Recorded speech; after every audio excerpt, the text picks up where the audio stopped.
High above Silver Lantern, an old mountain station stood dark beneath the winter snow. Grant Mercer came to decide whether its doors should be closed forever. But Bishop, an aging German shepherd, seemed to understand what the town had forgotten. Some people needed new jobs, while others still depended on the shelter when the mountain turned dangerous. Then the wind shifted, the road disappeared beneath snow, and every decision was tested. What happened that night proved that true courage is not standing alone, but knowing when to trust others. Tell us where you're watching from, or share your thoughts after the story, and please like and subscribe to help us reach 1,000 subscribers and keep creating meaningful stories. The first snow of the season made Silver Lantern look more prosperous than it was. Under the clean morning light, the empty storefronts along Main Street appeared merely quiet. White drifts softened the warped porches, covered the cracks in the sidewalks, and gathered along the windows of businesses that had not opened in years. The old hotel still carried its gold lettering. The feed store still had a painted rooster above its door. From a distance, a stranger might believe the town was resting. Grant Mercer knew better than to trust anything improved by snow. He guided his aging dark green pickup beyond the final row of houses and onto the mountain road. The heater clicked without producing much warmth. A paper cup of coffee sat untouched in the holder beside him, cooling with every turn. At 58, Grant had learned to ignore most discomforts before they became complaints. He sat straight behind the wheel, broad shoulders filling his faded camouflage field shirt beneath a charcoal vest. His dark brown hair, threaded with gray, had been cut short around the sides and left slightly longer on top. Wind and habit kept it raised in an uneven line. Salt and pepper stubble followed his jaw and chin, giving his otherwise controlled appearance one unfinished edge. His eyes were light gray and deep-set, made sharper by the shadows beneath them. They moved constantly between the road, the slope above it, and the exposed drop to his right. The county file lay on the passenger seat. Silver Lantern Aerial Access Project. The title made the work sound cleaner than it was. The proposed cable line would connect the western ridge to a visitor station near town. According to the report, it would create several dozen jobs and support the remaining lodges, restaurants, repair shops, and winter guides. Silver Lantern had been losing people since the silver mine closed more than 30 years earlier. Every winter, another family packed its truck. Every spring, another window stayed dark. Grant had not been hired to decide whether the town deserved a future. His assignment was narrower. Inspect the emergency access route, evaluate evacuation options, and identify hazards around the abandoned ore transfer station, standing where one of the proposed support towers would be built. Narrow assignments were usually the most dangerous. They encouraged people to believe consequences could also be kept narrow. The road climbed past the tree line. Snow flashed in the sun, bright enough to force Grant to lower the visor. Ahead, the pass narrowed between two ridges of dark stone. Wind lifted loose powder from the ground and sent it racing across the road in silver sheets. Grant reached toward his belt and touched the leather case holding his brass slope gauge. He did not remove it.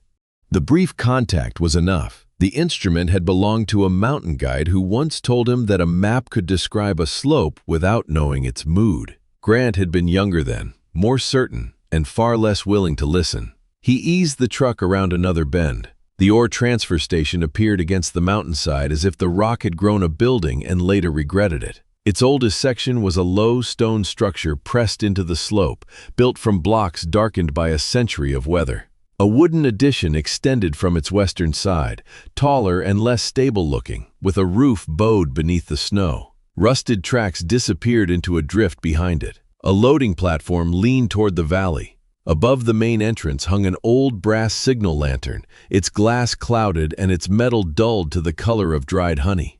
Grant parked beside a snowbank and shut off the engine. The silence arrived immediately. No machinery, no traffic from town. Only the faint ticking of the cooling truck and the movement of wind along the roof. He stepped out, boots sinking into fresh snow. The German Shepherd was already watching him. The dog stood at the foot of the stone steps, large despite his age, with a broad chest and a black saddle marking that sat slightly uneven across his back. His legs and lower body were a deep honey gold. Silver had spread over his muzzle and along his cheeks. One ear stood straight with a small notch missing from the outer edge. The other angled slightly away from his head, giving him a thoughtful, almost skeptical expression. A thin, golden line ran down near his right eye. When the dog shifted, Grant noticed a pale crescent of fur at the center of his chest. He wore a softened chestnut leather collar with a dull brass tag. Bishop. The dog did not bark. He did not bare his teeth or lower his body in warning. He simply moved one step sideways and placed himself directly between Grant and the entrance. Grant stopped. "Morning," he said. Bishop held his gaze. Grant had known working dogs that announced every opinion with sound. Bishop seemed to have reached an age when silence did the work more efficiently. "You expecting a warrant?" The dog's right ear tilted a little farther outward. A door opened behind him. "Wouldn't help you much," a man said. "County already owns the place." Amos Kincaid emerged from the stone section of the station carrying a metal mug in one hand. He was 66, shorter than Grant and built thick through the chest with the compact strength of someone shaped by decades of lifting tools rather than weights. His shoulders had rounded with age, but his forearms remained heavy beneath the sleeves of a rust-brown waxed jacket. A brick-red knit cap covered most of his closely cut gray-white hair. A broad white mustache framed his mouth, while his chin was clean-shaven. A ring of old keys hung from his belt beside a small charm shaped like a miner's lamp. Amos looked first at Grant's truck, then at the clipboard in his hand, and finally at Grant himself. "You're early." "I said 9. It's 8:53. Grant glanced at his watch. "That usually counts as early." "Depends whether a man wants you here." Bishop remained between them. Grant looked down at the dog. "Does he always conduct introductions?" "He decides who needs one." "And what did he decide about me?" Amos took a drink from the mug. "Still reviewing the evidence." Grant almost smiled, but the expression never fully arrived. He opened the county authorization folder and held it where Amos could see the seal. "I'm inspecting emergency vehicle access, evacuation paths, external hazards, and operational risks around the proposed construction zone. I'm not here to remove anything. Yet. I don't issue demolition orders." "No, you just write the sentences other people use to issue them." The words were quiet, but they landed with intention. Grant had met men like Amos before, men who could turn an old building into a test of loyalty, who treated every measurement as an insult and every regulation as proof that outsiders had forgotten how the world worked. He had also met officials who arrived with conclusions already hidden inside their folders. That knowledge prevented him from dismissing Amos as quickly as he wanted to. "The county says you're the licensed volunteer caretaker," Grant said. "That means you can be present for the inspection. It doesn't mean you can prevent it." "I know exactly what it means." Amos lifted the keys slightly. "I open the doors. You tell me before you move anything. You photograph anything you disturb and you put it back where it was. Within reason. Reason is what people call the part they intend to change." The wind moved harder across the pass, lifting snow from the roof. Bishop turned his head toward the sound, then looked back at Grant. Grant studied the old lantern above the door. "It still work?" Amos followed his gaze. "Not the way it used to. Kerosene chamber cracked years ago. I fitted a battery lamp inside it." "Why keep it?" "Because when that light was burning, anyone caught on the pass knew the door was open. Water inside, radio, blankets, somebody listening." "Is somebody always here?" "Close enough." "That isn't the same thing." "No," Amos said. "It's what we can afford." There it was, the first honest sentence between them. Grant looked past the station toward the road he had just climbed. For nearly 10 miles there had been no other shelter, no service building, and no reliable place for a stranded driver to get out of the wind. The project maps described the station as an obsolete structure. The mountain did not appear to have received that update. Grant stepped toward the stairs. Bishop shifted with him. "Bishop," Amos said, "come off it." The dog did not move. Amos lowered the mug. "I said come." Bishop glanced toward him but kept his position. Grant could feel Amos's irritation rise, not because the dog was threatening anyone, but because Bishop had chosen to make the moment visible. "He doesn't seem confused," Grant said. "He's old." "Old isn't the same thing." Amos's eyes narrowed beneath the edge of his cap. For several seconds, neither man yielded. Then Bishop stepped forward, not toward Grant, but into the space between them. He sat in the snow, his shoulder near Amos's knee, his amber gaze fixed on Grant. The posture altered the argument without ending it. Grant had the strange impression that the dog was not protecting the door. He was preventing the two men from using it as an excuse to stop listening. Grant lowered the clipboard. "I'll start outside." Amos's grip loosened around the mug. "That would be sensible." "Don't sound surprised." "I'm saving that for later." Grant walked the perimeter while Amos followed several steps behind. Bishop came with them, moving stiffly for the first few yards before his rear leg warmed into a steadier rhythm. The stone section showed age but not immediate failure. Mortar had eroded from several joints, and ice had collected beneath a cracked drain pipe. The wooden addition told a different story. Snow pressed deeply against the west wall. One window frame had twisted enough to separate from the siding. A roof beam showed dark staining beneath the eaves. Grant photographed the access road, measured the turning radius near the loading platform, and noted that an emergency vehicle would have difficulty reversing if construction fencing followed the current plan. Amos watched every entry Grant made. "You write down that the road was built for ore trucks?" he asked. "I write down what can use it now." "Same road. Different vehicles, different standards. Same mountain." Grant knelt beside the eastern emergency exit. Snow had built up against the lower half of the door. He cleared part of it with his glove, then pulled the handle. The door opened less than 2 inches before its lower edge struck compacted ice. "How long has this been like this?" Amos looked toward the ridge. "Last storm pushed the drift against it." "That was 11 days ago." "I've been clearing the main entrance." "This is marked as the secondary exit." "Nobody's inside." "That isn't the point." "It is when there's only one man maintaining the place." Grant stood. He did not raise his voice. "The door frame is twisted." "Snow pressure." "Maybe. Maybe movement in the wall. That needs a structural engineer." Amos gave a humorless breath. "You people always need another person with another form. And you always have an answer before the question is finished." The wind snapped at Grant's vest. Somewhere above them, the old lantern's metal bracket gave a faint squeal. Amos looked at the building, and for the first time, Grant saw something beneath the defiance. Not simple stubbornness, fear. It disappeared almost at once. "She'll hold another winter," Amos said. Grant looked at the blocked door, the bowed wooden roof, and the tracks disappearing beneath snow. "You don't know that." "I know this place. You know what it used to survive." Amos's jaw tightened. Grant opened his clipboard and wrote slowly, making no effort to hide the words. "Full structural assessment required before continued seasonal use." When he finished, Amos was staring at the line as if it had been carved into the stone. "That your decision?" "It's my recommendation." "Same difference once it reaches people who've never stood here."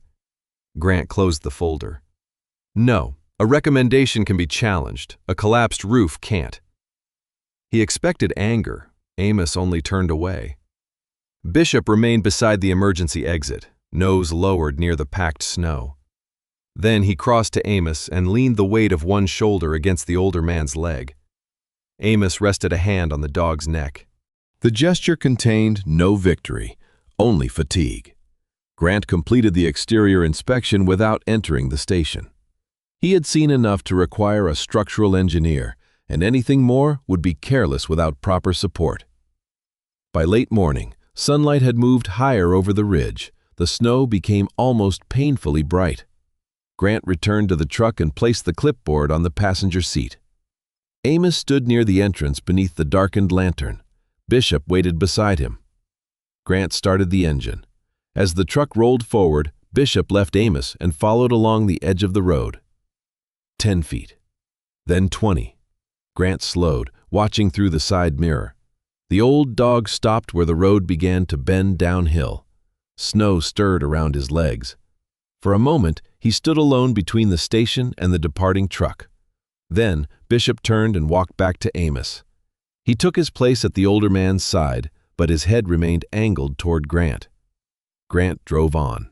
The station disappeared behind the curve, followed by the lantern, then Amos, then the last dark shape of the dog against the snow. For years, Grant had trained himself to recognize when a job was finished. A site was assessed, a report was filed, a road led away. Yet as the pass opened below him and Silver Lantern came back into view, he could not shake the feeling that he had not completed an inspection. He had interrupted a conversation. And somewhere behind him, an old dog was waiting to see whether he would return, prepared to hear the rest. By 6 that evening, the ballroom of the Silver Lantern Lodge had filled with people who no longer trusted public meetings to change anything. They came anyway. Folding chairs formed uneven rows beneath old timber beams darkened by age. Melted snow gathered in shallow puddles near the entrance. The lodge had once welcomed mining executives and railway men. Now its faded carpet carried the boots of motel owners, mechanics, guides, retired miners, and shopkeepers who had learned to measure hope in winter bookings and unpaid invoices. Grant Mercer chose a chair near the back wall. He had changed out of his camouflage field clothes and into a pale blue-gray shirt beneath an olive field jacket. The brass slope gauge remained in its leather case at his belt, hidden by the jacket but present enough for him to feel whenever he shifted.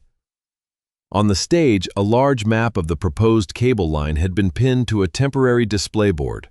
Colored routes crossed the western ridge in clean, confident lines. The ore transfer station appeared as a small black rectangle beside the planned service road. It looked harmless at that scale. Diane Holloway stood beside the map with a remote control in one hand.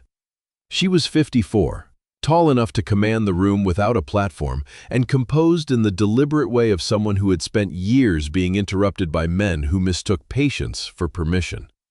Her chestnut brown hair was cut in a precise bob at her jaw, with a natural silver streak at her left temple. A dark navy suit made her appear more formal than anyone else present, though the silver mountain pin fastened near her collar softened the impression.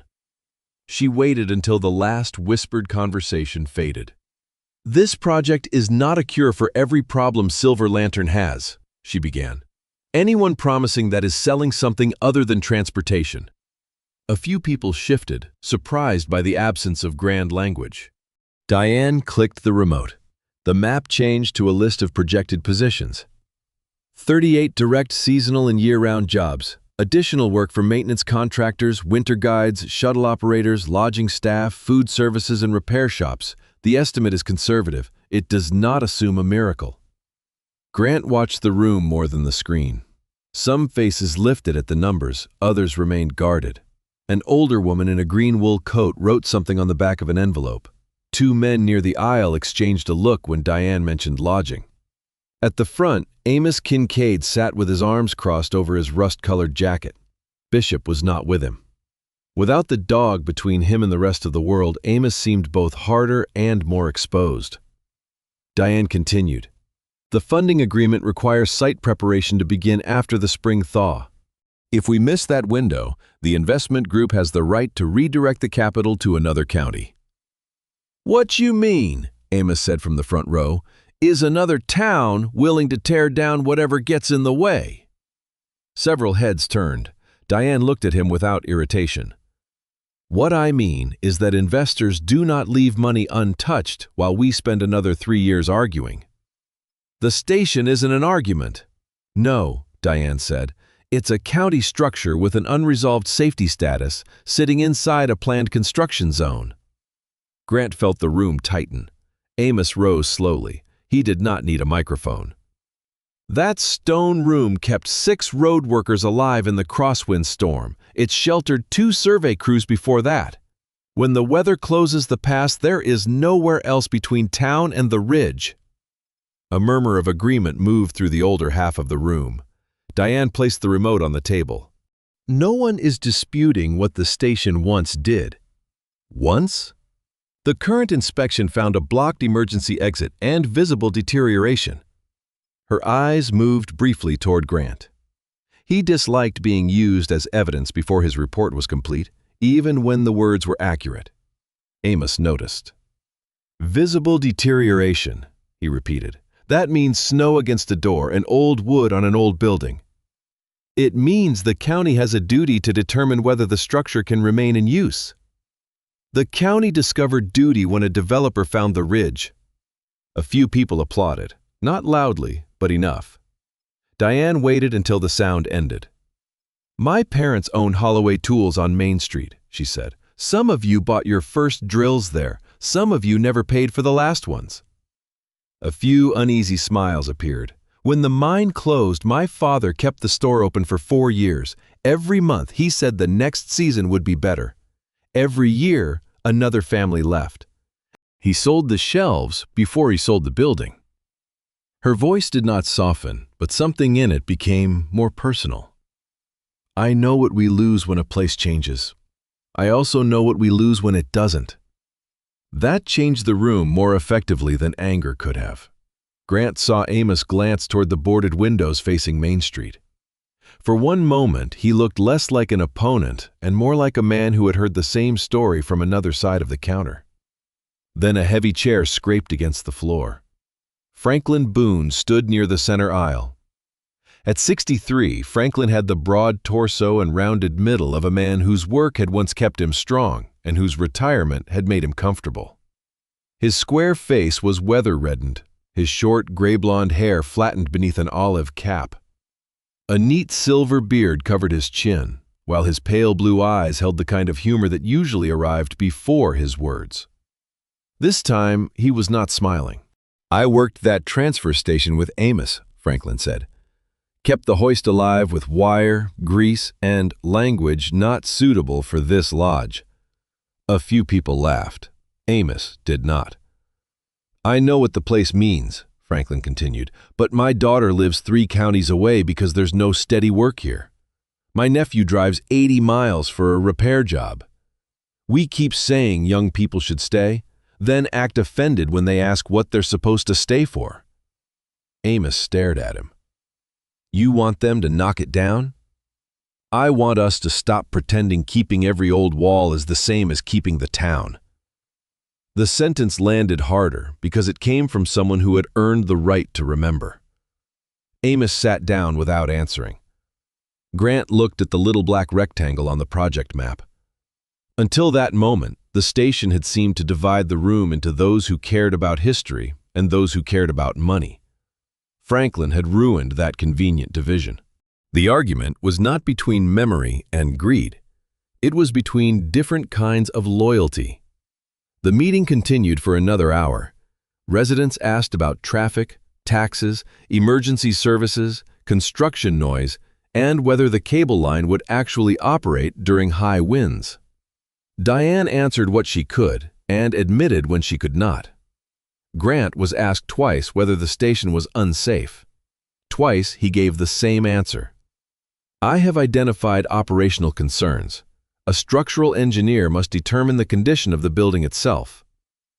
The distinction disappointed everyone equally.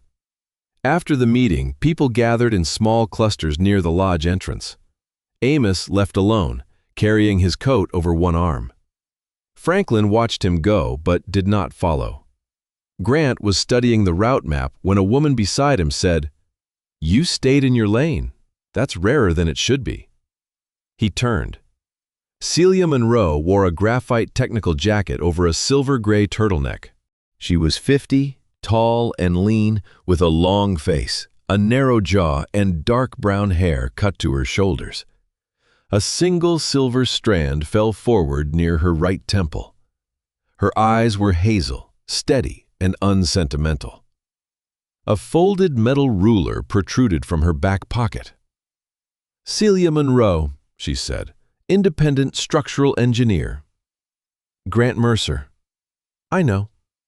"That usually means someone has complained about me." "Not yet." She pointed toward the map. "You assessed the emergency route?" "I did." "You measured the station's load capacity?" "No." "You evaluated the stone foundation?" "No." "The roof framing?" "Visible exterior conditions only." "Good." Grant looked at her. "Were you expecting a different answer?" "I was expecting a former military contractor to tell me he had seen worse buildings survive worse weather." "I have." "That isn't engineering." "I know." Celia studied him for a moment, perhaps recalculating. "Then we may get along."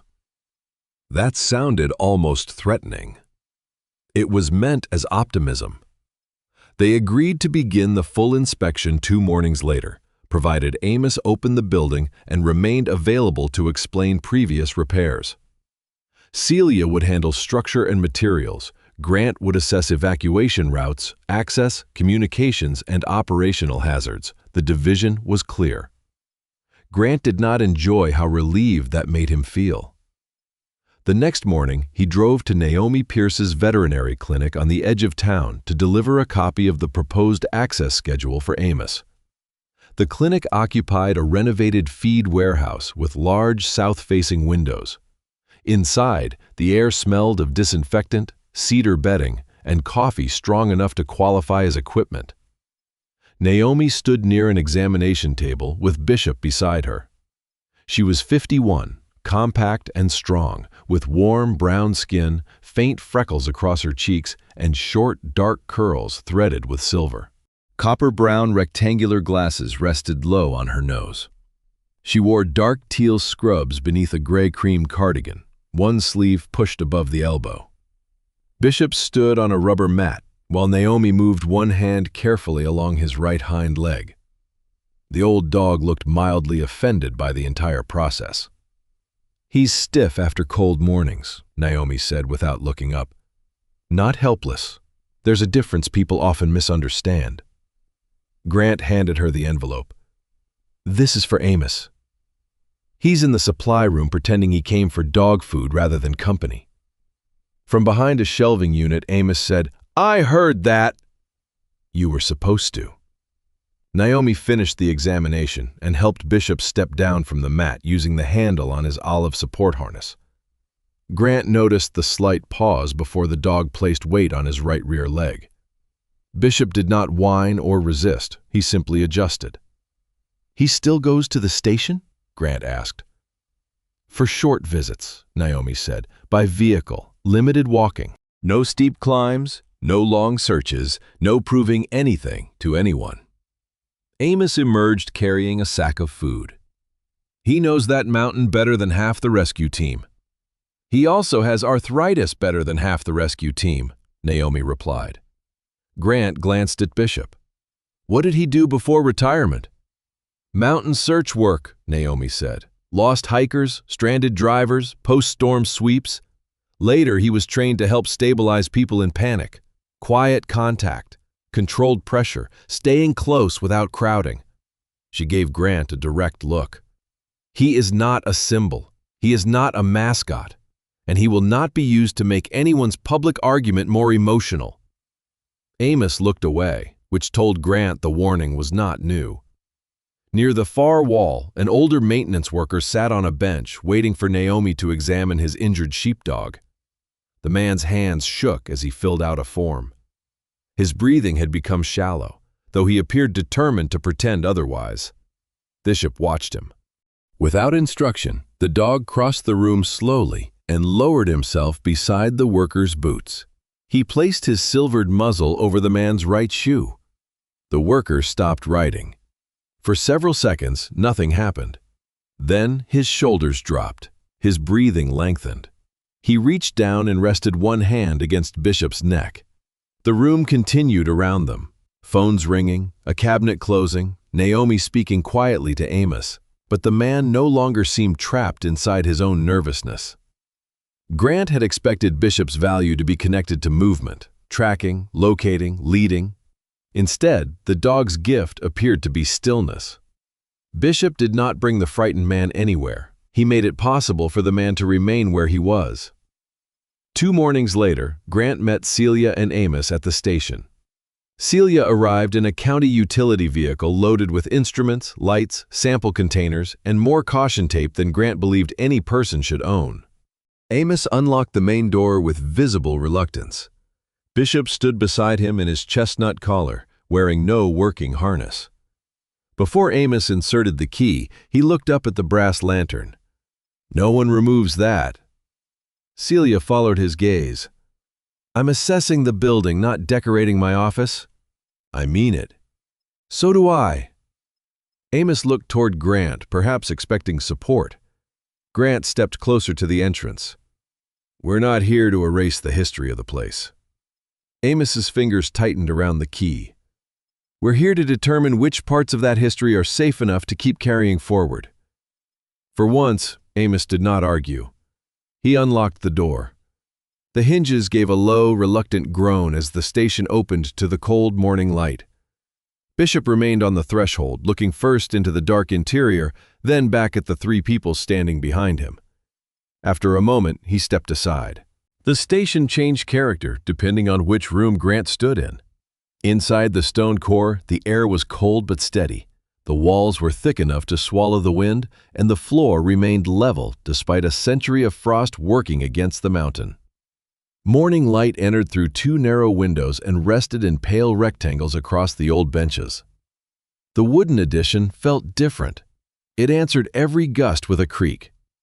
For 4 days, Grant Mercer, Celia Monroe, and Amos Kincaid moved through the building one measured section at a time. Celia marked each inspected surface with removable tape. Grant mapped exits, radio positions, equipment access, and the distance an injured person would have to be carried before reaching a vehicle. Amos followed them with the tense attention of a man watching strangers examine an aging relative. Bishop remained close, but never directly underfoot. Naomi had approved short visits as long as the dog stayed warm, avoided stairs, and rested whenever his right hind leg stiffened. Amos had placed a thick blanket near the stone stove, though Bishop often chose the bare floor where he could see all 3 people. Celia knelt beside the interior walls separating the stone shelter from the western addition. She wore a white hard hat over her tied-back hair and held a laser level against the masonry. "The 2 sections aren't sharing their main load," she said. Amos stopped pretending not to listen. Celia moved the beam along the wall. "The stone core has its own foundation. Whoever added the timber section built outward from it, but they didn't place the new frame on top of the original structure." Grant studied the narrow connecting passage. "So if the western side fails?" "The damage wouldn't automatically bring down the stone room." Celia paused. "Automatically is not the same as safely. The connection still has to be separated correctly." Amos looked toward the ceiling, almost relieved. "I told you the stone would hold." "You told us the station would hold," Celia replied. "Those are not the same statement." She said it without satisfaction. Celia never seemed pleased when a fact disappointed someone. She simply refused to make the fact smaller. By midday, she had confirmed that the oldest masonry remained reasonably stable. There were areas of worn mortar and 2 points where water had entered around the upper wall, but the foundation appeared to extend deep into the slope. The wooden section carried a longer list. Several roof timbers showed dark decay near their ends. Steel brackets had corroded where trapped moisture collected behind the siding. One corner of the floor had settled enough to pull a window frame out of square. The homemade heating system consisted of mismatched pipe, an aging fuel unit, and repairs that had been layered over one another without a complete redesign. Amos called it practical maintenance. Celia called it accumulated uncertainty. Grant stayed out of that argument and walked the exterior route again. The current construction plan placed a temporary security fence across the only wide approach to the station. A standard rescue truck might pass through the proposed gate, but it would have no room to turn. An ambulance would have to reverse nearly 80 yards along a narrow shelf with a steep drop on one side. He measured the distance twice. When he showed Diane the problem over a video call, she rubbed one hand over her silver-streaked temple.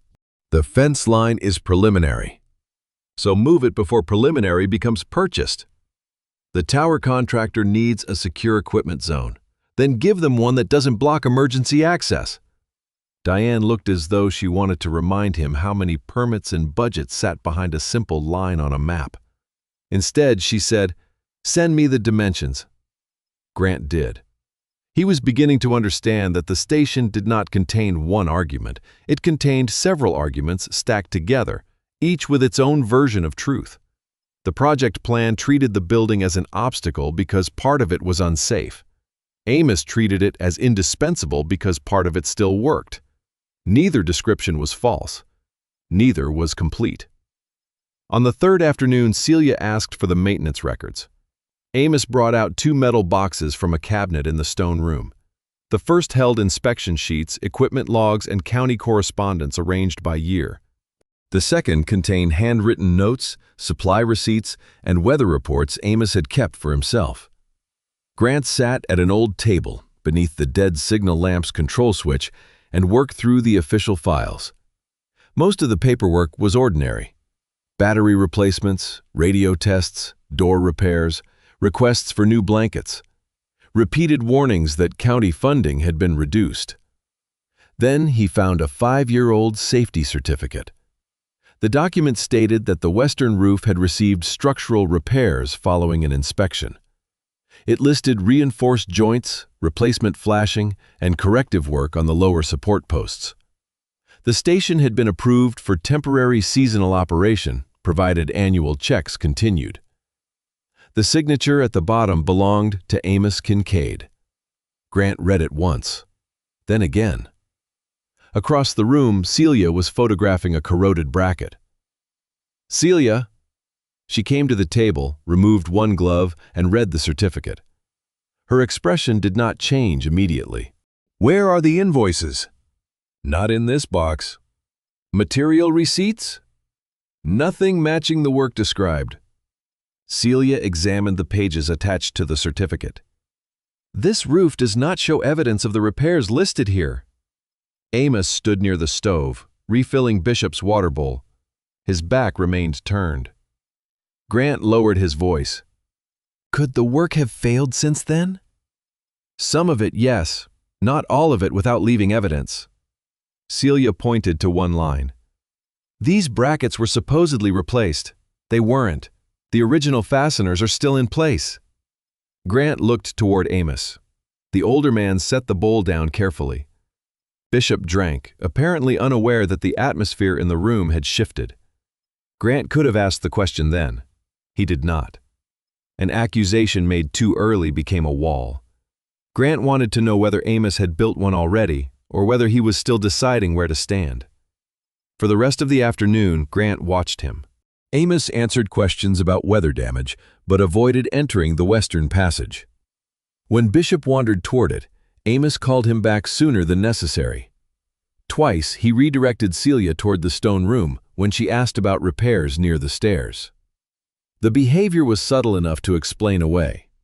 Grant had spent too many years watching people conceal fear behind competence to mistake subtlety for innocence. The next morning brought colder air and brighter sun. Frost silvered the window glass. Bishop arrived wearing his charcoal thermal coat, and Naomi reminded Amos at the door that 1 hour meant 1 hour. "We heard you yesterday," Amos said, "and yet age has not improved your obedience." Bishop gave a soft huff. Naomi looked down at him. "You are not helping." After she left, Celia prepared to inspect the western stairway leading to the former hoist platform. The stairs rose only half a level, but the lower rail leaned slightly outward. Amos stepped forward. "That section is fine." Celia did not look up from her notes. "You've said that about 3 separate sections. I've used those stairs every winter. That tells me they supported you before today." Amos placed one boot on the first step. Bishop moved in front of him. The dog stood broadside across the stair opening, head lowered, ears angled toward the wood. "Move," Amos said. Bishop remained still. "Bishop?"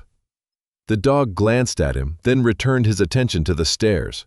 Amos's face reddened. "He's reacting to your equipment," he told Celia. "My equipment is behind me." Grant came closer. Bishop was not trembling or distressed. His body was alert, his weight balanced over his front legs.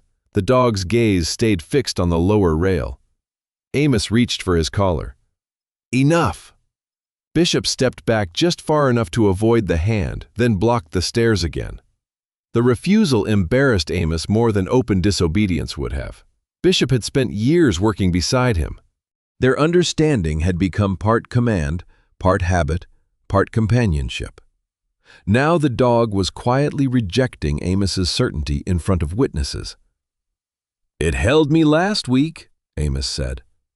Grant crouched beside the lower support. He pressed one gloved hand against the rail. The wood shifted more than it should have. Beneath the joint, a metal connector had pulled partly away from the frame. "Celia?" She knelt on the opposite side and aimed her flashlight upward. "No one uses the stairs." Amos gave an impatient breath. "That plate can be tightened." "The fastener has pulled through weakened wood," Celia said. "Tightening it would make the surface look better. It would not restore the connection." Amos lifted his foot again. Grant stood and caught his forearm before he could step onto the stair. It was not a violent movement. It did not need to be. "Don't." Amos looked down at Grant's hand. "I know where to put my weight. That isn't the point." A dry sound came from beneath the stairs. A palm-sized fragment of wood broke loose and fell to the floor. Dust spread over the toe of Amos's boot. No one spoke. Bishop sat down. The old dog's breathing remained even, but his eyes stayed on Amos. Grant released the man's arm. Amos stared at the fallen wood as though it had betrayed him personally. "He knew the sound," Grant said. "He's a dog." He listened. Amos turned toward him. "You think I don't?" Grant felt the answer arrive too quickly and held it back. Instead, he said, "Loyalty doesn't mean agreeing with every decision." Amos's eyes hardened. Grant heard the sentence again after it left him. Years earlier, in a winter training exercise far north of where any of them now stood, a local guide had warned Grant that the forecast did not match the wind moving through the valley. The map showed a stable route. The schedule allowed no delay. Grant had trusted the neat information in his hand over the unease in another man's voice. The temperature had dropped faster than predicted. One of Grant's teammates had suffered a severe cold injury during the delayed return. He recovered, but not completely. No formal finding placed the blame on Grant. The route had been approved. The forecast had been wrong. Every box had been checked. That absence of punishment had never felt like innocence. Grant's fingers found the leather case at his belt. He pulled out the brass slope gauge and looked at its worn edge. Amos glanced at the instrument. "What is that?" "A reminder." "Of what?" "That being authorized to decide doesn't mean you're the only person worth hearing." The anger in Amos's face shifted. It did not disappear, but it lost some of its direction. Celia placed a red tag across the stair entrance. "This section is closed, not debated, closed." Amos did not object. They ended Bishop's visit early. Amos led him outside, but Grant noticed the older man shorten his stride so the dog would not have to hurry. That afternoon, Grant returned to the maintenance boxes. He found no receipt supporting the listed roof repairs. No contractor name appeared in the county payment records. One handwritten note mentioned donated lumber, but the date did not match the certificate. Celia joined him at the table. "You're going to ask him." "Yes." "You think he falsified it?" "I think the report says work happened that the building says did not." "That's a careful answer." "It's the only one I have." Celia looked toward the window, where Amos stood outside brushing snow from Bishop's coat. He may have believed he was protecting the station. Belief doesn't reinforce a roof. "No," she said, "but motive will determine whether he tells us the truth." By late afternoon, the inspection equipment had been packed away. Pale light faded from the mountain, leaving the interior of the stone room blue and cold. Amos returned alone after taking Bishop home. Grant waited at the table. The 5-year-old certificate lay between his hands. Celia remained near the door, not as an audience but as the professional whose findings had made the question unavoidable. Amos removed his knit cap. Without it, he looked older. The short white hair flattened against his scalp, and the deep lines beside his mouth seemed more pronounced. Grant turned the document around. Amos saw his signature immediately. His gaze moved over the listed repairs, then stopped. Grant did not accuse him of corruption. He did not mention penalties, hearings, or consequences that had not yet been determined. He placed Celia's photographs beside the certificate. The original brackets, the weakened supports, the roof joints that had never been replaced. "The building doesn't match this report," Grant said. Amos remained standing. Outside, wind pressed lightly against the stone wall. The structure did not tremble. The wooden corridor answered with a faint creak from somewhere beyond the closed door. Grant rested one hand beside the paper. "Why did you sign something that wasn't true?" Amos looked toward the empty blanket near the stove, where Bishop usually lay. The dog was not there to stand between them. This time, there was only the table, the signature, and the silence Amos had chosen for himself. Amos Kincaid did not answer Grant's question immediately. He remained on the far side of the table, knit cap held in both hands, staring at the safety certificate as though the paper belonged to someone he had once known and no longer respected. The stone room had grown dim around them. Celia Monroe stood near the entrance with her arms lowered at her sides, giving Amos space without allowing him an escape from the facts. Beyond the closed door to the wooden addition, the building made small settling sounds as the temperature fell. Grant waited. Silence had uses. It could protect a frightened person long enough to speak honestly. It could also give a practiced liar time to improve his story. Amos did neither. He finally pulled out a chair and sat. "The county planned to close the station that winter," he said. His voice had lost its usual edge. It sounded older now, worn thin by something he had carried too long. "The west roof had started leaking. The heating unit needed replacing. I submitted 3 repair requests. They approved inspection costs, but not repairs." Celia glanced at the report. "This document says reinforcement work had been completed." "I know what it says." "Was any of it completed?" Amos rubbed one thumb across the edge of his cap. "Some temporary bracing, weather seal around the north side. Franklin helped me replace 2 exterior boards, nothing close to what the report listed." Grant kept his hands beside the certificate. "Then why list it?" "Because county facilities sent notice that the station would be locked until the work was done." "That was the correct procedure," Celia said. Amos looked at her. "And what was the procedure for the 10 miles of pass left without shelter?" "There should have been a replacement plan." "There wasn't." "That doesn't give you authority to invent completed repairs." "No," Amos said. "It gave me a choice between a bad building with 1 good room and no building at all." Grant felt the old resistance rise in him, the part that wanted decisions divided cleanly into discipline or failure. Amos had altered an official record. The consequences did not become less real because the motive sounded noble. Yet Grant had seen enough institutions to understand the other half of the problem. A locked door could satisfy a safety rule while leaving a person outside in weather that did not care about jurisdiction. "What happened after you signed it?" Grant asked. Amos looked toward the dark windows. "The station stayed open." "That isn't what I asked." For the first time, Amos met his gaze directly. 2 winters later, a road crew lost power west of the bend, 6 men. Their truck heater quit before rescue could reach them. They walked here, using the lamp as a marker. He nodded toward the wall switch connected to the old brass lantern outside. They stayed in the stone room for 5 hours. Radio worked, stove worked, all 6 walked out. "And that made the report true?" Grant asked. "It made the station necessary." "That is not the same thing." "I know that now." Grant leaned back slightly.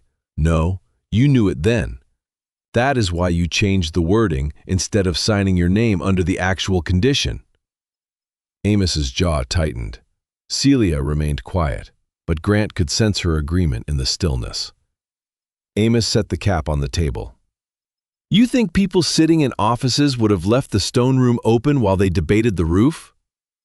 "I think they should have. They would have chained the whole building, written temporary closure, and spent 5 years deciding whose budget paid for a new shelter." "Maybe." "There is no maybe." Grant's voice remained level.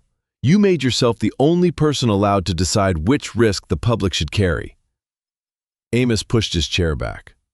"And the county made itself the only body allowed to decide whether stranded people got a door." Neither man raised his voice. The argument did not need volume. It had become too exact for that. Celia stepped forward and placed one gloved finger beside the photographs. "The stone core may be retained," she said. "The wooden section cannot remain open in its current condition. Those facts can exist together. But this report prevented anyone from understanding the real choice." Amos looked away. That landed where Grant's anger had not. The lie had not merely protected the station. It had also delayed the possibility of repairing it honestly. Celia collected her photographs. "I'm issuing an urgent restriction on the wooden addition. No entry except qualified inspection personnel. The stone core should also remain closed to public use until temporary access and fire safety measures are reviewed." Amos gave a short, bitter laugh. "So the door closes anyway." "For now," Celia said, "because now we know what condition it is actually in." The following morning, the county moved quickly. Grant submitted his operational findings: blocked secondary exit, inadequate emergency turning space, construction fencing that would interfere with rescue vehicles, and insufficient separation between the usable shelter and the unsafe wooden section. Celia submitted the structural restriction. Diane Holloway forwarded both reports to the county council, the building department, and legal review. By noon, a formal notice suspended Amos from his volunteer caretaker position pending investigation of the altered certificate. A county facilities supervisor met them at the station to collect the keys. The exchange took less than 3 minutes. There was no public humiliation, no raised voice, no crowd gathered to watch. The supervisor read the notice, asked Amos to confirm receipt, and held out one open hand. Amos removed the keyring from his belt. The small miner's lamp charm swung beneath the old brass keys. For a moment, he held the ring so tightly the metal pressed pale marks into his palm. Then he separated the charm from the keys. He handed the county everything else. Grant watched the supervisor seal the key ring inside a numbered envelope. The action was ordinary and administrative. That made it feel heavier. Amos slipped the empty lamp charm into his coat pocket. Bishop stood beside him, wearing his chestnut collar. The dog watched the keys leave but did not follow the supervisor. He leaned his shoulder against Amos's leg instead. Amos rested his hand briefly on the silvered fur at Bishop's neck. Grant understood then that losing authority and losing purpose were not always the same thing, though a man could confuse them when both happened on the same day. Diane arrived later with revised project drawings. She spread them across the hood of her county vehicle while wind pressed at the paper. "The investor's preferred recommendation is full removal," she said. "Preferred because it is safest?" Grant asked. "Preferred because it is fastest and least expensive. Celia stood opposite her. The wooden section should be removed. The stone core does not require demolition based on current findings. Diane tapped the construction schedule. Keeping it requires redesign, additional engineering, separate stabilization work, and a revised tower location. So revise it, Grant said. Diane looked at him. With whose money?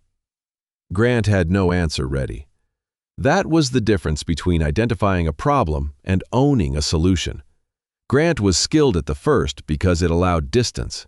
The second required him to remain after the warning had been delivered. Diane folded her arms. Amos falsified a public safety document. The county will argue that the building's entire operating history is unreliable. The document is unreliable, Celia said. The foundation is not. The council may not appreciate that distinction. Then explain it. Diane's expression sharpened. I have spent 9 years explaining this town to people with money. They want certainty, timelines, and controlled costs. They do not invest because a building has sentimental value. Grant looked toward the dark lantern above the station entrance. It has operational value. Then prove it in a proposal that can survive a budget meeting.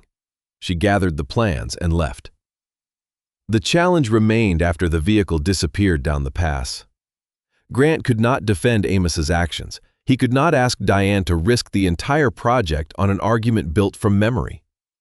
And he could not ignore that the station's stone core still stood where a shelter was needed. 2 days later, Grant drove to Amos's house to collect old rescue maps requested for the emergency access review. The house sat near the northern edge of town, a modest cedar-sided place with a narrow porch and a woodshed leaning slightly toward the alley. Snow rested along the roof in clean white bands. A faded rescue emblem hung beside the door. Bishop greeted Grant before Amos did. The dog came down the hallway slowly, rear legs stiff for the first few steps. He looked past Grant toward the driveway, then returned to the door, then crossed to the coat rack where Amos's rust-colored rescue jacket still hung. Bishop sniffed the sleeve and looked toward Amos. He thinks we're late, Amos said. He stood in the kitchen wearing a green work shirt and dark suspenders. Without the station keys at his belt, his outline looked strangely unfinished. Late for what? Grant asked. His morning ride up the pass. Bishop returned to the door. Amos picked up the rescue jacket, then stopped. He did not put it on. He folded it over the back of a chair. The dog watched the movement and lowered himself beside Amos's boots. Grant had expected anger in the house. Instead, he found disrupted habit. The kettle heated, a radio murmured weather reports, a bowl of Bishop's joint medication sat beside the sink. Amos brought a tube of rolled maps from a cabinet. Old avalanche routes, service roads, wind pockets the county survey stopped marking after the mine closed. Grant opened one across the kitchen table. The annotations were handwritten, built from decades of observation. Where snow gathered after a northwestern shift, which bend became invisible first, where radio signals weakened. Why wasn't this transferred into the county system? I offered. And? They wanted digital files. Grant looked at him. You could have had them scanned. I could have done many things differently. It was the first statement Amos had made without defending himself. Bishop rested his head on Amos's boot. After a while, Amos said, You know what bothers me most? Grant expected him to mention the investigation or the loss of his position. The lamp, Amos said. He looked toward the kitchen window, though the pass was hidden beyond the roofs and trees. When that light was on, it meant the door was open. Didn't matter if you were a road worker, a surveyor, somebody who ignored the forecast, or somebody who trusted it too much. You saw the light, you knew there was shelter. His fingers closed around the miner's lamp charm he had kept from the key ring. I'm not afraid of losing a title. I'm afraid they'll take the building down, and everyone will promise to replace it later. Grant rolled the map inward. A promise cannot depend on an unsafe roof. No, or one man holding the only keys. Amos looked at him. That truth hurt differently than the suspension notice. Grant continued. The wooden section comes down, the stone core stays, if Celia can design the separation and reinforcement. Move the tower enough to clear the foundation.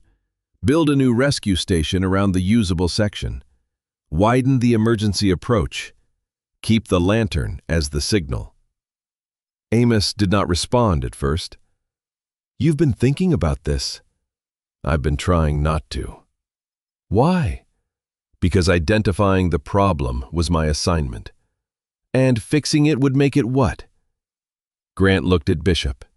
The dog had closed his eyes, but his weight remained pressed against Amos's foot. A reason to stay longer than I planned. That afternoon, Grant met Celia in the temporary project office. She reviewed his rough concept without flattering him. The tower can probably shift 30 to 40 feet, she said. The cable geometry would need recalculation. The stone core would require moisture control, reinforced openings, and a clean structural separation from the wood. So it can work.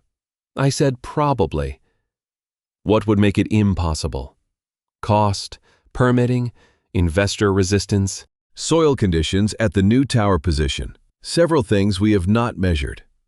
Diane entered during the discussion and studied the sketch. This adds time. Yes, Grant said, and money. Yes. The investment group may reject it. Grant nodded. Diane looked almost disappointed that he offered no heroic answer. I'll present both options, she said, full removal and partial preservation with a new rescue facility. The council decides whether the second option deserves further study. It was not approval. It was enough to keep the idea alive. That evening, a weather advisory appeared on the county network. Light snow was expected within 3 days. Winds were forecast to remain manageable, with minor accumulation along the upper pass. Grant printed the report and placed it beside Amos's old maps. One of the hand-drawn notes marked a narrow section west of the station. Wind changes here before instruments catch it. Grant read the sentence twice. Outside the office window, silver lantern glowed beneath a clear winter sky. Nothing in the town suggested urgency. Cars moved along Main Street, smoke rose straight from chimneys. The mountains stood bright and quiet above the rooftops. Grant folded the forecast and placed it inside the map tube. For the moment, the station was closed. Amos had lost his keys, and the county had not chosen what would replace the dark lantern on the pass. The weather report said the coming snow would be light. The mountain had not offered an opinion. The survey crew left town under a sky too bright to suggest trouble.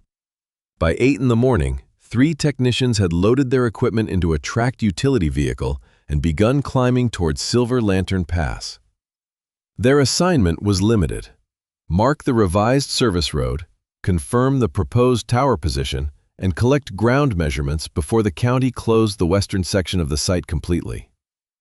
The forecast called for light snow after noon. Winds were expected to remain below the rescue threshold. The team carried a satellite radio, thermal blankets, emergency food, 2 portable heaters, and enough cold weather gear to spend a night outside if necessary. Nothing about the trip was reckless. Every form had been signed. Every required item had been checked. Grant Mercer knew that was not the same as certainty. He stood in the temporary project office, studying Amos's handwritten wind map beside the official forecast. The printed model showed steady movement from the northwest. Amos's notes warned that pressure sometimes turned along the western ridge and pushed snow sideways across the service road. At 10:30, the survey leader reported clear conditions. At noon, light flakes began falling. At 1:40, the satellite radio crackled with a second report. "Visibility dropping faster than expected," a woman said. "Still manageable. We're finishing the lower markers and heading down." Grant recognized the voice as Nora Baines, the senior field technician. He had met her once during the planning review, a practical 39-year-old woman with closely braided dark hair, a narrow face, and the habit of tapping a pencil against her thumb while other people spoke. She had asked more questions about rescue access than anyone from the construction company.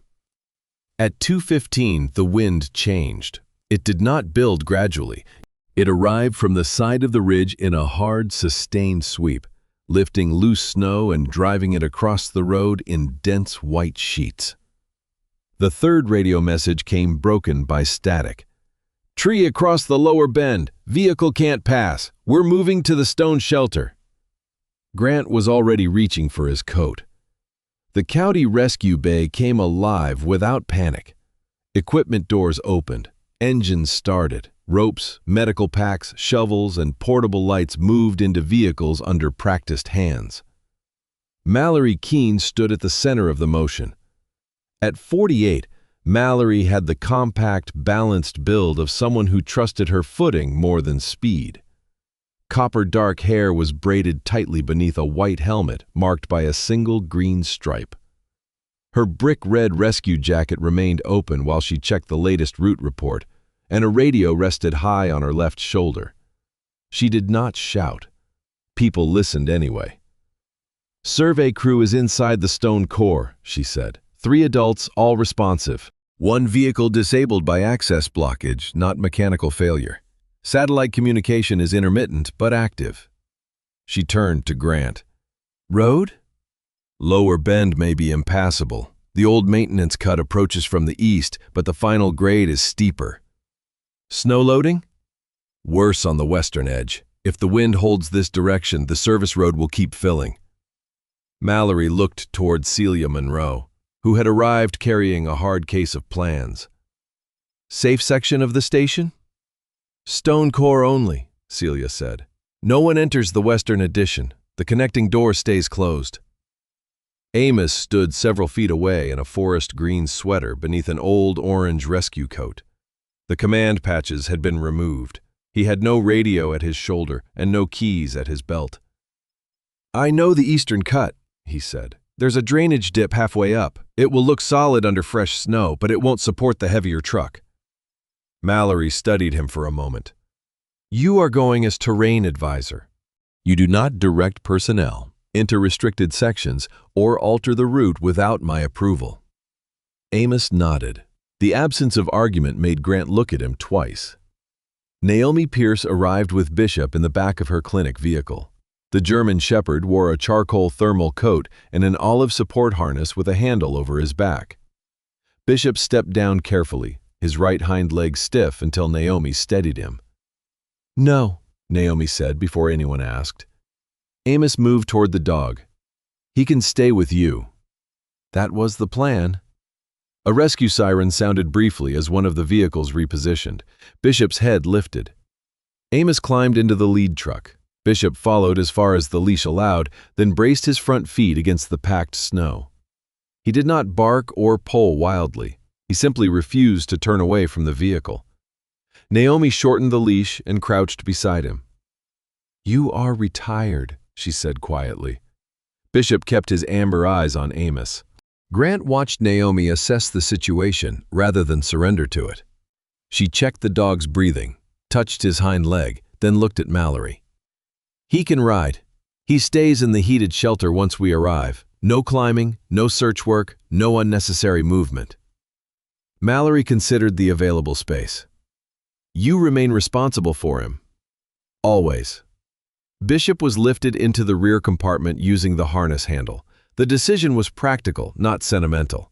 Leaving him in an agitated state without Amos could place more strain on his body than transporting him under supervision. The convoy took the eastern maintenance route. Snow erased the edges of the track, but Amos's warning about the drainage dip proved accurate.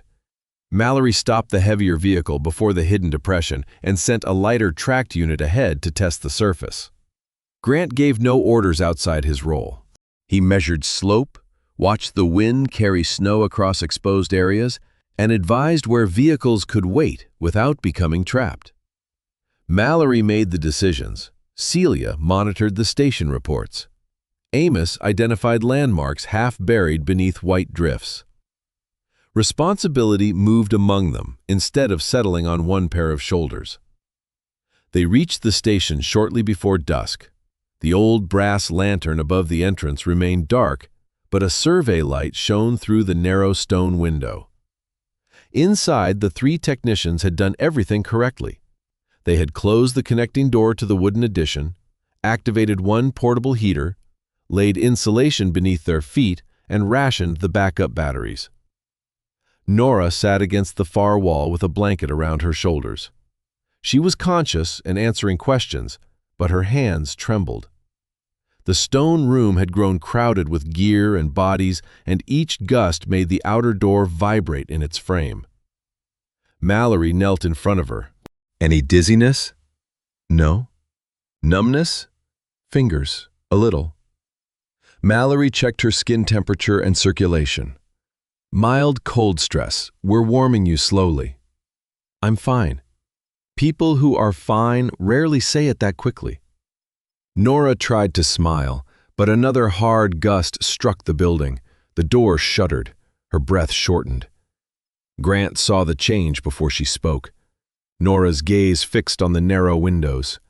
Her shoulders rose and her fingers tightened around the blanket. "Room's getting smaller," she whispered. "It isn't," Mallory said, "but I believe it feels that way." Naomi guided Bishop across the floor. The dog moved slowly, boots quiet against the stone. She positioned him beside Nora, rather than directly in front of her. "Put your hand on his shoulder," Naomi said. "Do not follow the door. Follow his breathing." Nora hesitated, then placed her palm against Bishop's thick coat. The dog lowered himself with a careful turn, pressing one side of his body against her boots. "Feel the rise," Naomi said. "Then the fall." Bishop breathed. Nothing dramatic changed. The wind continued. The door still moved faintly in its frame. The room remained small. But Nora's attention shifted from the walls to the living weight beside her. Her first deeper breath caught halfway. The next one reached farther. Mallory continued warming her hands and asking simple questions. Within several minutes, Nora could answer without rushing the words. Grant looked away to give her privacy. Bishop had not removed her fear. He had made it possible for her to hear the people helping her. Outside, the wind strengthened. The root-clearing crew reported that the fallen tree could be cut, but snow was filling the lower bend faster than they could remove it. Mallory decided the group would remain in the stone core until the road stabilized. Celia checked the interior walls and the separation door. "The stone section is holding normally," she said. "No one goes west." They settled into a waiting pattern. Hot drinks were passed around. Radio checks were scheduled every 10 minutes. Grant reviewed evacuation options with Mallory, while Amos sat near the old stove watching the connecting door.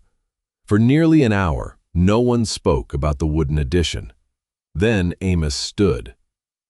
"My rescue log is still in the West office." Grant looked up. "What log?" 30 years of pass calls, weather routes, names of the crews that used this station." "It stays there," Celia said. "If the roof takes more weight, the office may not." "That section is restricted."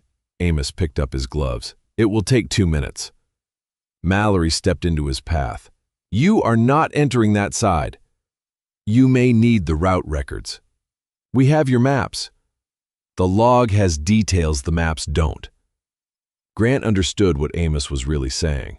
The book was not merely information. It was proof that the station had mattered before anyone arrived with new plans. Amos moved toward the connecting door. Bishop lifted his head. The dog rose with difficulty and crossed the short distance before Naomi could take the harness. He positioned himself across the doorway. "Bishop," Amos said. The dog's ears angled toward the wooden corridor. A faint sound came through the wall. Not a crash. A small, dry series of clicks, like fingers bending brittle twigs. Celia turned immediately. "Everyone quiet." The room stilled. A thin stream of powder fell from the upper edge of the doorframe. Amos reached for Bishop's harness. "Move aside." Bishop stepped closer to him and caught the sleeve of the old rescue coat lightly between his teeth. He did not pull hard. He only held. "Let go." The dog refused. Grant saw another line of snow sift from the seam above them. "The roof load is shifting," he said. Amos looked at the connecting door. "The log is 10 yards inside." "No," Grant said. Amos turned on him. "You don't understand what's in there." "I understand what is in this room." Grant looked toward Nora. The other technicians, Naomi, Mallory, Celia, and Bishop. "People who are still safe." The words stopped Amos more effectively than an order. Mallory placed a red strap across the doorway and locked the interior latch. "No one enters. That decision is final." Bishop released Amos's sleeve. Minutes later, a deep groan moved through the wooden addition. The sound built slowly, then ended in a heavy collapse beyond the stone wall. Dust pushed through the edges of the sealed door. The floor trembled once beneath their boots. Nora's hand tightened in Bishop's fur, but her breathing remained controlled. Celia waited, listening. "Partial roof failure," she said. "Western side only." The stone room remained intact. No glass broke, no support shifted. The separate foundation and frame had done exactly what Celia's inspection suggested they would do. Amos stared at the closed door. His rescue log was somewhere beyond it. Bishop returned to him and leaned his shoulder against the older man's leg. Amos placed a hand on the dog's neck. This time, he did not mistake refusal for betrayal. The road reopened after midnight. Mallory moved the survey technicians first, followed by Naomi and Bishop. Amos left the station without asking about the log again. Grant remained until Celia confirmed there was no immediate change in the stone core. Then he stepped outside. The storm had begun to weaken. Through breaks in the cloud, moonlight touched the pass and made the snow appear calm again. Behind him stood a building that had just proven two opposing truths. The western section had been too dangerous to remain open. The stone shelter had protected everyone inside. Grant had spent years believing responsibility meant being the person who knew what to do before anyone else did. That night had shown him something different. Mallory had commanded, Celia had judged the structure, Naomi had protected Bishop and steadied Nora. Amos had provided knowledge no official map carried. Bishop had heard danger before pride allowed Amos to accept it. Grant had done his part, only his part. For the first time, that did not feel like failure. As the last rescue vehicle started down the pass, Bishop lay beside Amos in the heated rear compartment, exhausted but awake. The old dog kept his body pressed against the man who had nearly gone back for the past. He stayed there until Amos stopped looking behind them. By the morning after the storm, Silver Lantern had already begun improving the story. At the diner, people said Amos Kincaid had predicted the weather when no one else would listen. At the hardware store, someone claimed the old station had survived without a crack. By noon, a photograph of Bishop beneath a rescue blanket had appeared in the local paper, beside a headline calling the German Shepherd the guardian of the pass. The truth was less convenient. The western roof had partially failed. 3 survey technicians had been trapped overnight. Amos had nearly crossed into a restricted section for a book. Bishop had reacted to sounds others had not yet taken seriously, but Grant and Celia had recognized the structural warning. Mallory had made the final decision. Naomi had protected Bishop from being pushed beyond his limits. No single figure fit cleanly inside the role of hero. That did not stop people from trying. When Grant arrived at Amos's house 2 days later, he found 3 handwritten signs leaning against the porch rail. Save the station. Listen to Amos. No cable line. Amos stood beside them with a snow shovel, wearing his green work shirt beneath an unfastened wool coat. Bishop rested on the porch in a charcoal blanket, his silver muzzle raised toward the winter sun. "You joining a campaign?" Grant asked. "I'm collecting firewood." Amos turned one sign over and began breaking the wooden handle away from the cardboard. Grant watched him. "People think you saved the survey crew. People enjoy stories that save them the trouble of thinking. They also want the project canceled." Amos split the sign handle across his knee and added it to a small pile. "The station sheltered those people. That does not make my report honest." Grant said nothing. Amos looked toward Bishop. "The dog did more good that night by refusing me than I did by knowing the road." That was the first time he had spoken of the incident without defending the decision that led to it. The county scheduled a public hearing for the following week.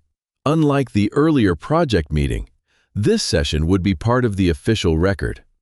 The council would hear the investigation update, review the two design options, and decide whether the modified proposal deserved funding and engineering approval.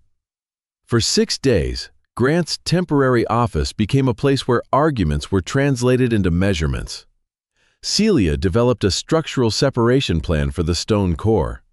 She marked the sections of timber that required complete removal and calculated how reinforcement could be placed without forcing new loads onto the original masonry. Mallory redesigned the emergency approach. The new road widened near the station and ended in a turning loop large enough for rescue vehicles. A secondary snow route followed the eastern maintenance cut Amos had used during the storm. Grant revised evacuation procedures, radio coverage, fuel storage, and the placement of emergency supplies. The proposed cable tower moved 37 feet from its original position. It was not a dramatic distance. On paper, it looked like the width of a thumb. In cost estimates, it became engineering surveys, changed cable geometry, new soil tests, revised permits, and weeks of additional work. Diane Holloway arrived each morning with another problem. "The investor will accept 18 months, she said on Monday, not 24. "Then they will be disappointed," Celia replied without looking up. "They may withdraw. Then we should not pretend the structure can be designed faster than it can." On Tuesday, Diane brought a preliminary estimate from the Mountain Safety Fund. It might cover the emergency road and part of the shelter equipment, but not the preservation work. On Wednesday, she filed a second application through an industrial heritage program that normally funded museums, not active rescue facilities. "Do not call the stone room a museum," Grant warned. "I called it adaptive reuse of historic infrastructure." "That sounds expensive." "It sounds fundable." Diane's eyes were tired. The silver streak at her left temple had come loose from the otherwise precise line of her hair. Grant had spent the early chapters of his life distrusting people who could make danger disappear inside polished language. Diane used polished language differently. She turned practical needs into phrases that committees might support. It was its own kind of field skill. Franklin Boone handled the town. He moved between garages, repair shops, lodges, and the county maintenance yard in his brown canvas coat, carrying copies of the revised plan beneath one arm. Franklin did not ask people to choose preservation over jobs. He explained that the altered project would create more local contracting work, preserve a functioning shelter, and reduce the chance that future rescue costs would fall entirely on the county. At the welding shop, a younger mechanic asked him why taxpayers should spend extra money on an old stone room. Franklin placed one broad hand on the plan. "Because the new thing needs what the old thing already knows." The phrase traveled through town faster than the cost estimate did. On the afternoon before the hearing, Grant visited the station with Celia and Mallory for one final review. The wooden addition had been sealed behind temporary barriers. Snow rested over the collapsed section in uneven drifts. The stone core stood quiet beside it, carrying no visible pride in having survived.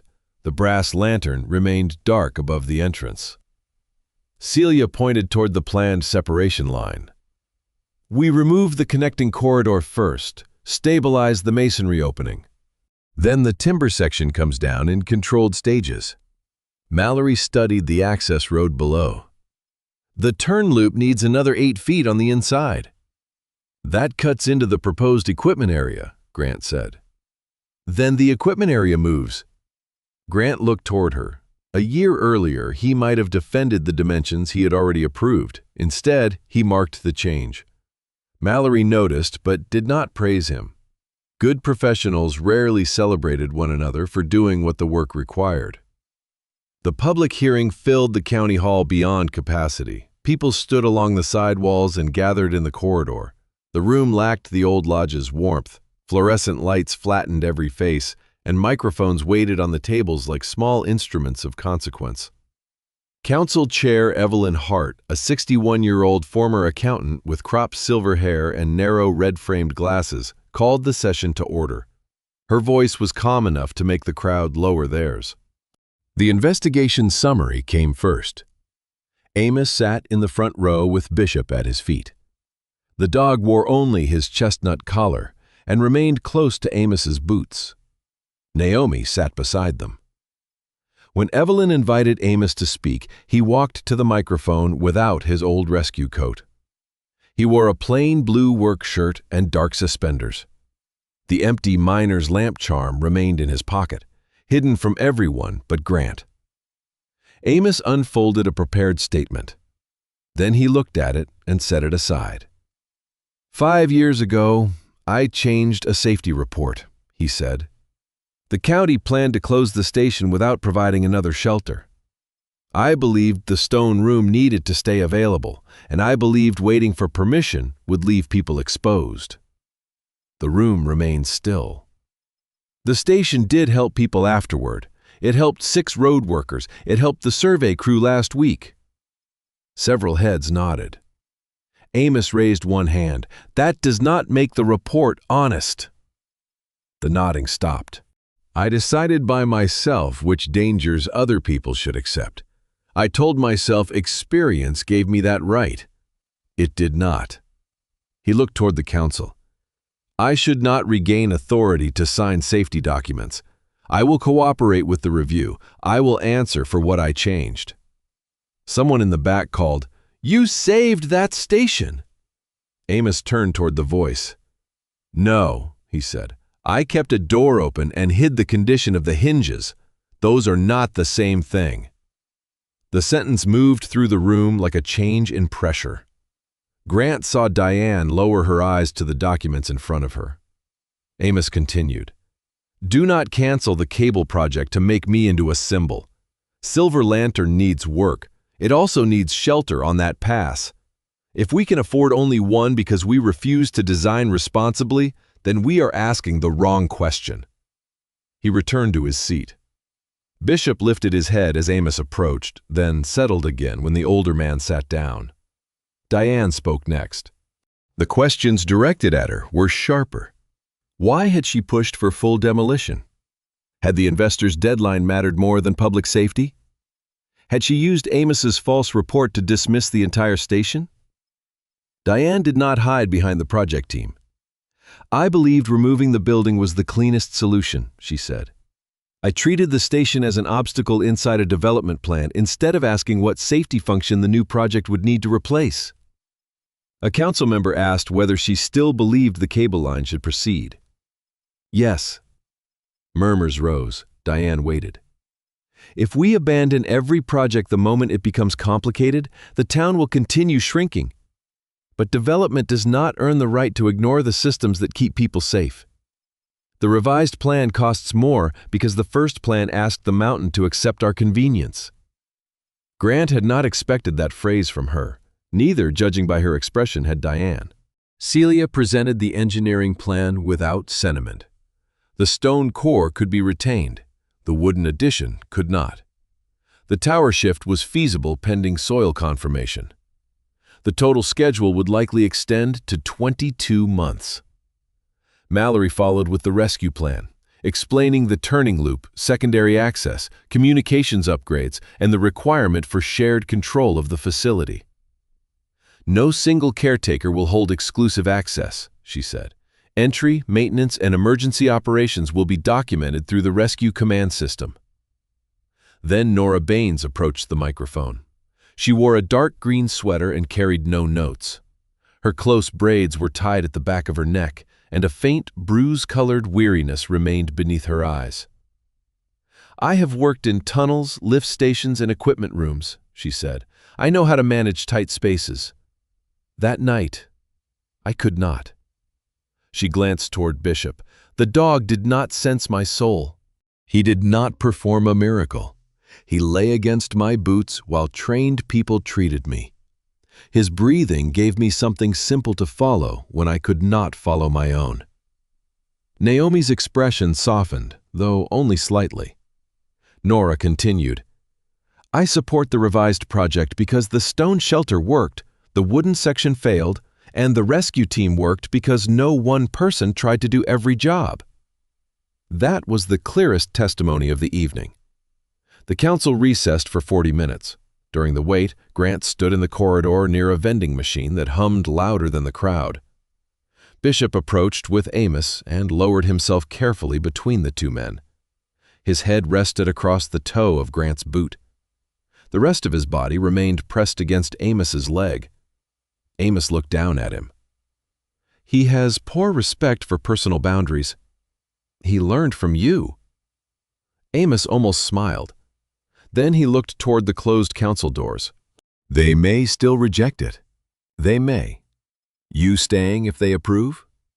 Grant watched people move through the hallway carrying budgets, petitions, and paper cups of coffee.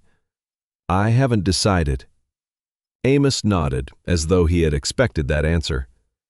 You do not have to promise the rest of your life. Grant looked at him. Just do not leave before winter is finished.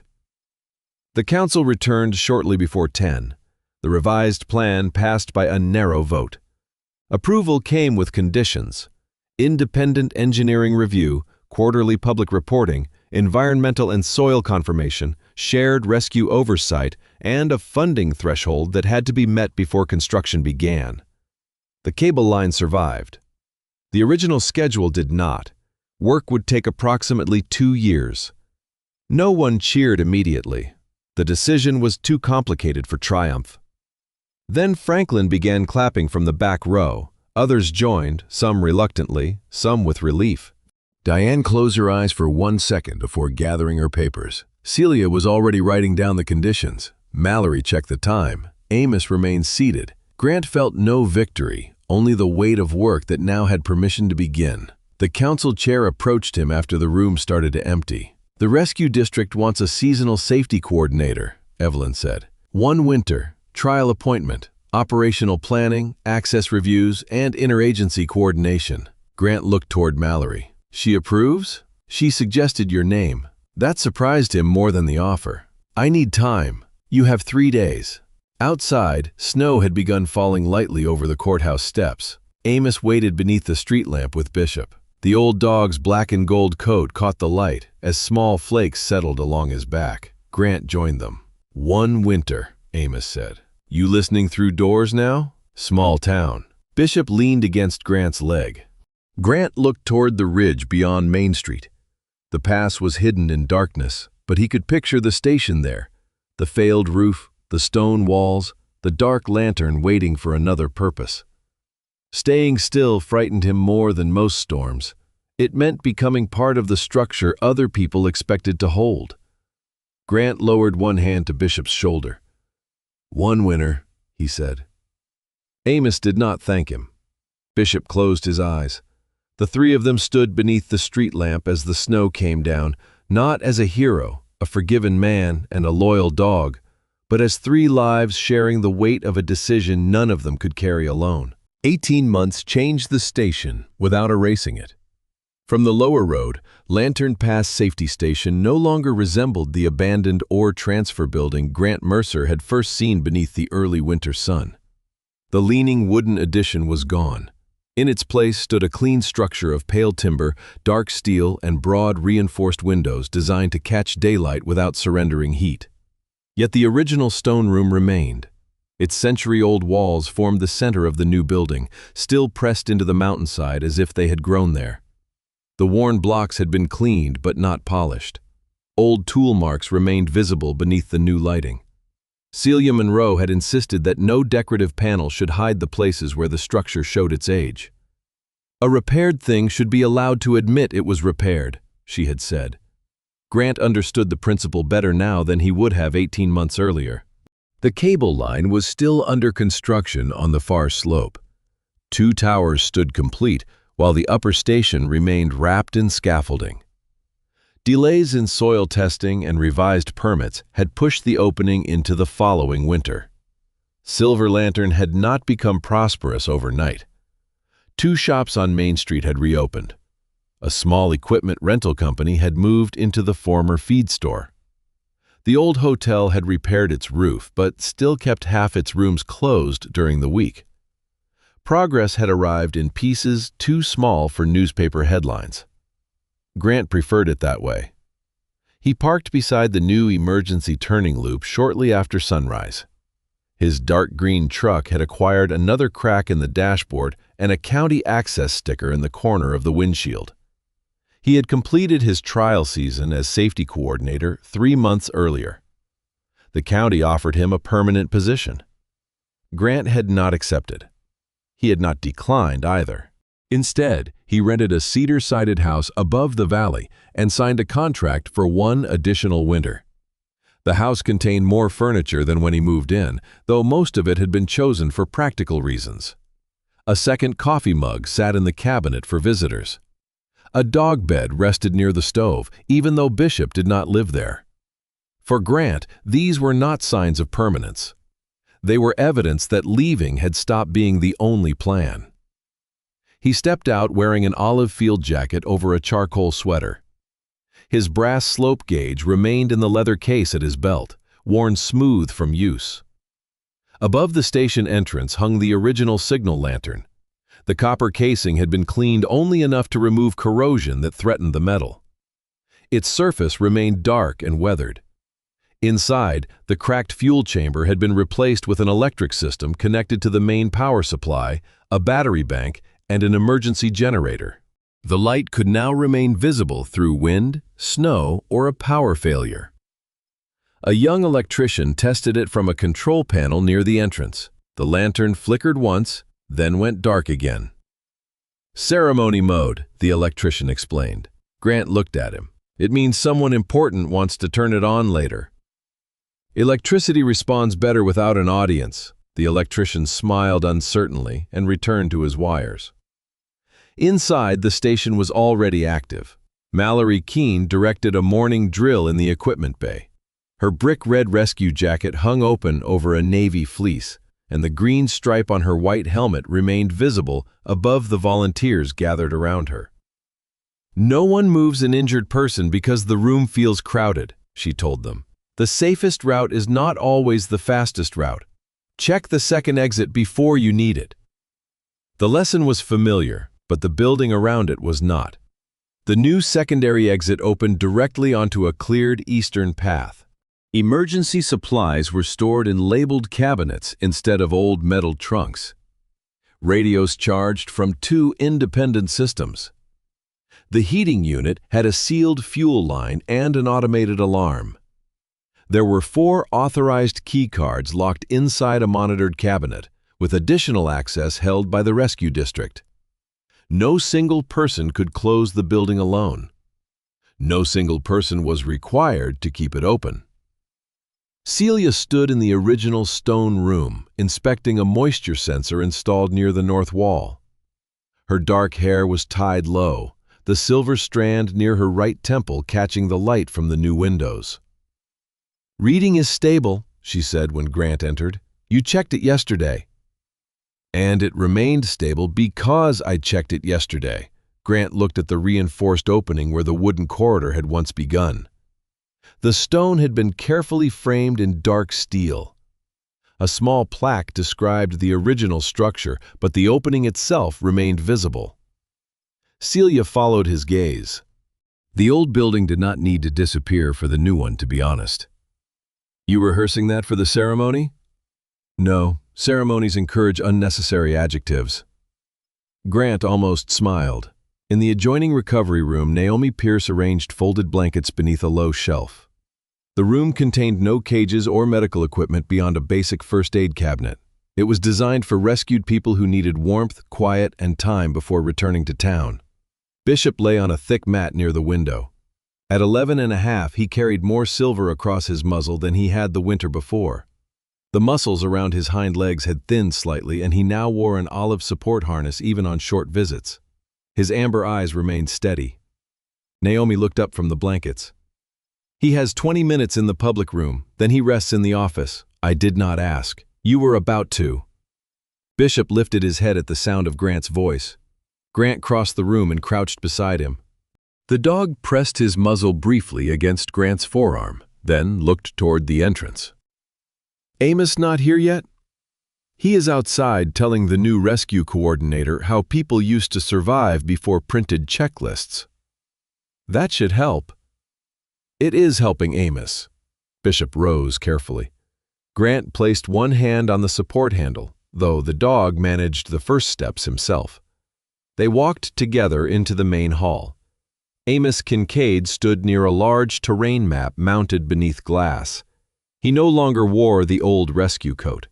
His green wool sweater carried a small visitor badge reading Terrain History Advisor.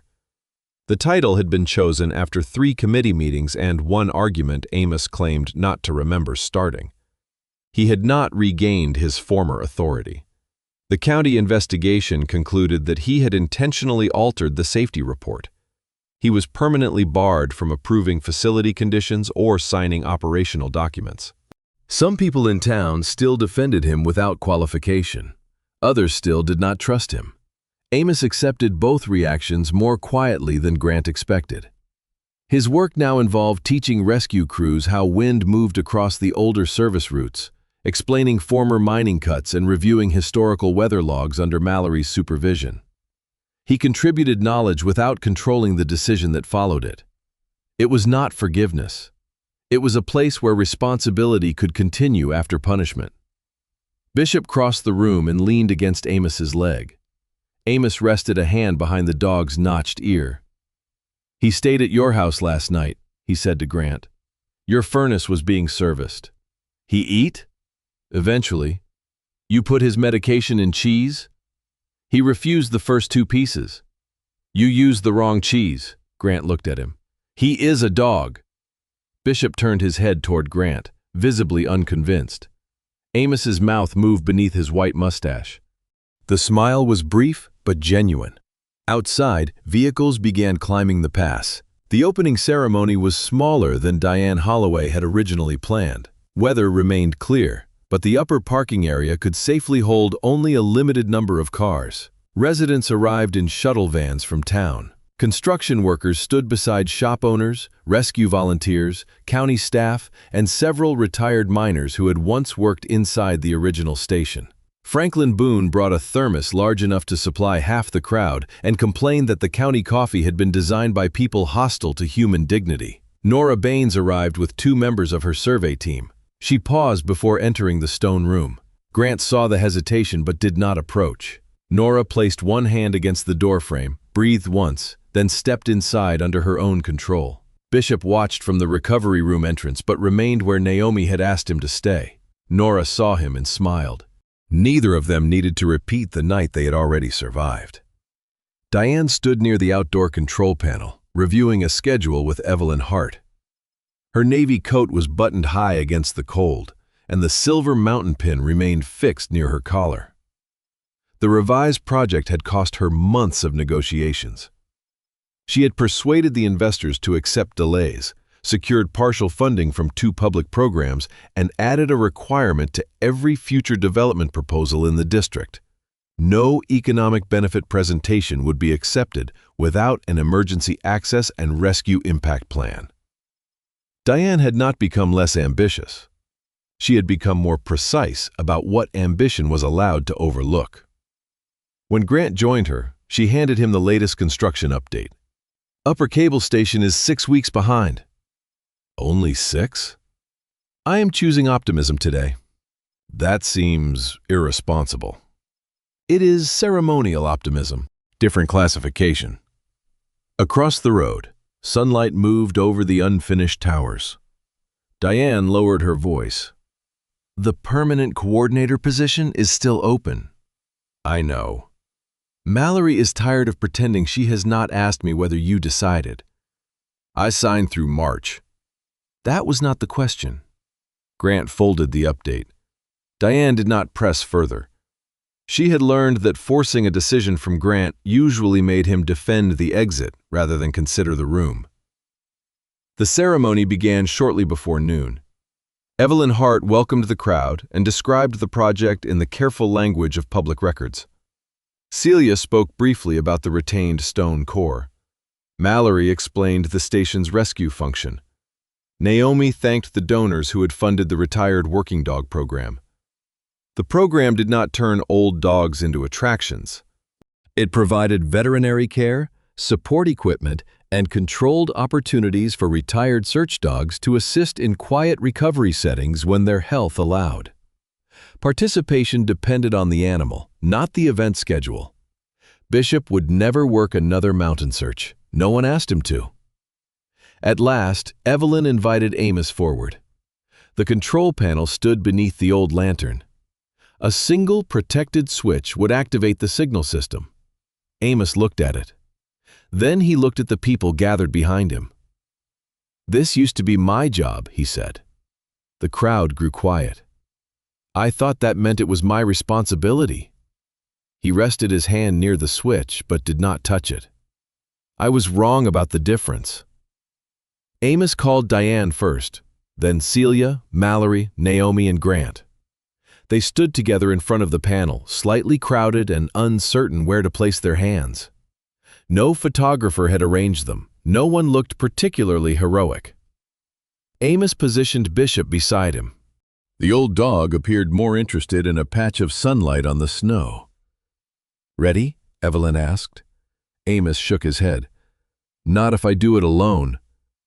Diane placed her hand over the edge of the panel. Celia covered the safety guard. Mallory unlocked the system. Naomi confirmed the backup indicator. Grant rested his fingers beside Amos's hand. Together, they pressed the switch. The lantern came alive. Amber light filled the weathered copper frame and spread across the snow beneath it. The glow was not large enough to conquer the mountain. It did not need to be. It only had to remain visible from the road. People applauded. Grant looked up at the light, but Bishop did not. The dog stepped away from the panel and moved into the open space between Grant and Amos.